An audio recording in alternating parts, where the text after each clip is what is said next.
Welcome, Planet Earth students at Greenfield Community College. I'm Richard Little, your instructor, and here we go on week 2 of the Planet Earth. Week 1 was a very busy week. You had to get your textbook, you had to download Google Earth Pro, you had to get the application for topographic maps. You also had to do the readings and in particular focus on the rock cycle. This week we are going ahead and look at minerals, and you do need to schedule your Washington School Kit pickup with Greenfield Community College. See the Moodle site for the times and how to do that. Your Washington School Kit has an explanation of all the names right here under the title Rock Forming Minerals. And let's take a look at how you identify minerals, because that'll be our main focus on this week, is what are minerals and how to identify them. Besides this short introduction, on the Moodle site there is a reference to the Katrin Weiss video series from City College of San Francisco. Let's look at the Washington School Kit and a few of the major characteristics of minerals that you will use to test and observe and identify.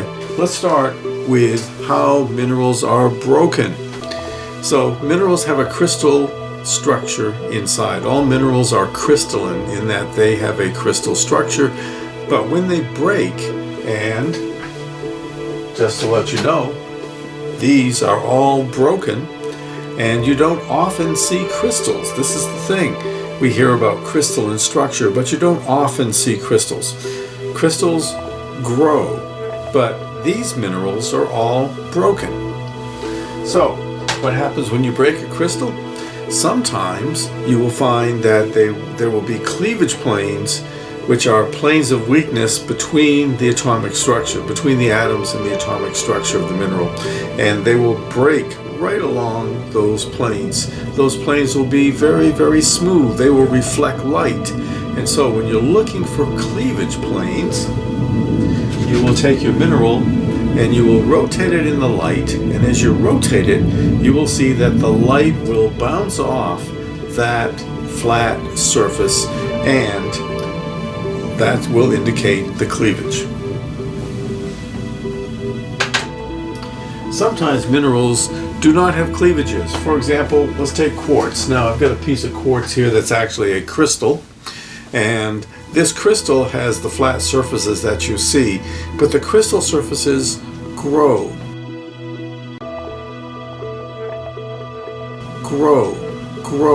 And as they grow, they have a definite internal arrangement, and that's what makes the crystal.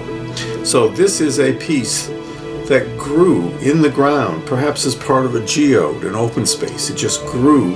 It has space to grow, and you can see the crystal faces here. But when you break quartz, quartz has no cleavage. And so when you break it, the crystal face is broken and it forms a curved surface here. It's called a conchoidal fracture. One other thing about minerals is that often those crystals grow together. Instead of being one crystal that you see as a whole piece, you'll find a rock made up of minerals. You'll find a rock that has those minerals all grown together, just intergrown.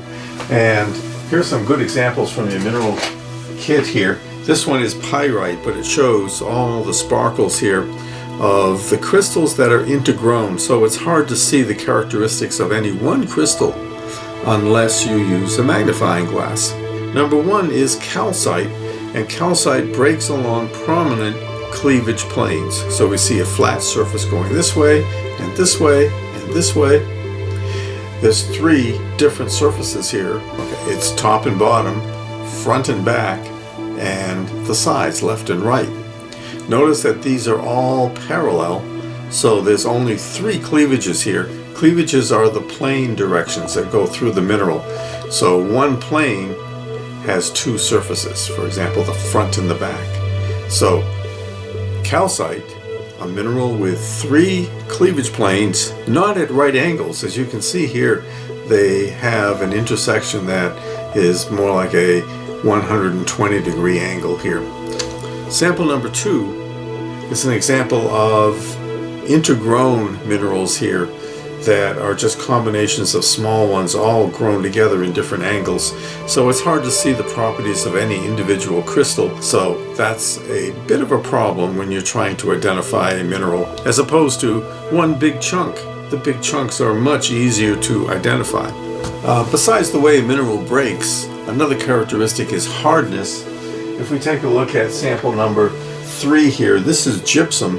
Gypsum has several different ways that it can crystallize. In this case, it's a more massive gypsum, but sometimes it can be actually clear and look a little bit like calcite. But one of the things about gypsum is it's very soft, and if you run your fingernail across this, gypsum is softer than a fingernail, and so you will find that the fingernail will scratch the gypsum. Here we have calcite, number 1, and this is my piece of quartz here, similar to what is it in your, it is number 5. So you can see the differences that minerals have here. They can look quite different, but they still have the same properties. In this case, we're talking hardness.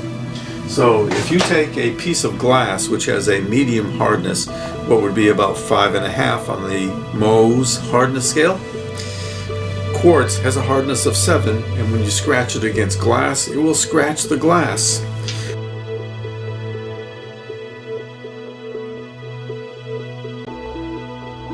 Whereas calcite, when you scratch that against the glass, it will just skate right over the surface. It will not scratch the glass. And with that, I'm going to leave you for this week, and we'll see you next week. Don't forget, on the Moodle site, there are videos to see from the City College of San Francisco Earth Rocks video series, as well as other information. Good luck. Keep on rocking.